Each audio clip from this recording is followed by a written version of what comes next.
आज हम हरियाणा की नहरों के जो मेन हरियाणा में नहरें हैं उनके बारे में पढ़ेंगे कि कौन सी मेन नहरें हैं हरियाणा में। तो यहाँ पे देखिए सबसे पहले है पश्चिमी यमुना नहर। तो पश्चिमी यमुना नहर है, यह नहर हरियाणा में सबसे पुरानी है।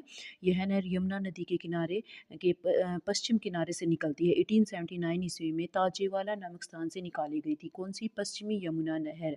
तो यमुना नदी के पश्चिमी भाग से और 1879 में ताजेवाला नामक स्थान से निकाली गई थी। इसके द्वारा अम्बाला, देखो इसके द्वारा यमुना नदी निकाली। यमुना नदी पूर्व और पूर्वी सीमा बनाती है ना हरियाणा और पंजाब के बीच में। तो सबसे पहले हमने मैप किया था, उसमें देखो सबसे ऊपर यहाँ पे था यमुनानगर।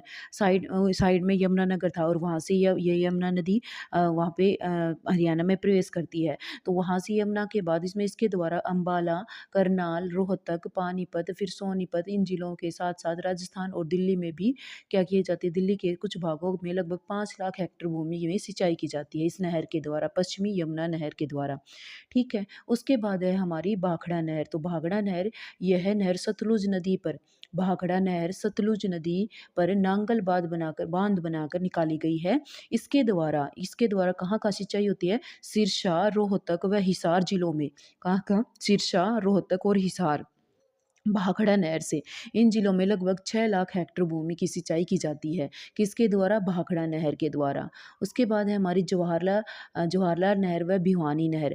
ये भाखड़ा नहर से निकाली गई छोटी नहरें हैं। जो भाखड़ा नहर है ना, उससे निकाली गई छोटी नहरें हैं जवाहरलाल नहर व भिवानी नहर। तो ये भाखड़ा से नहर से निकाली गई छोटी नहरें हैं। जवाहरलाल नहर से महेंद्रगढ़, और जवाहरलाल नहर से कहाँ पे? जवाहरलाल नहर से महेंद्रगढ़ तथा भिवानी नहर से भिवानी जिले में सिंचाई की जाती है।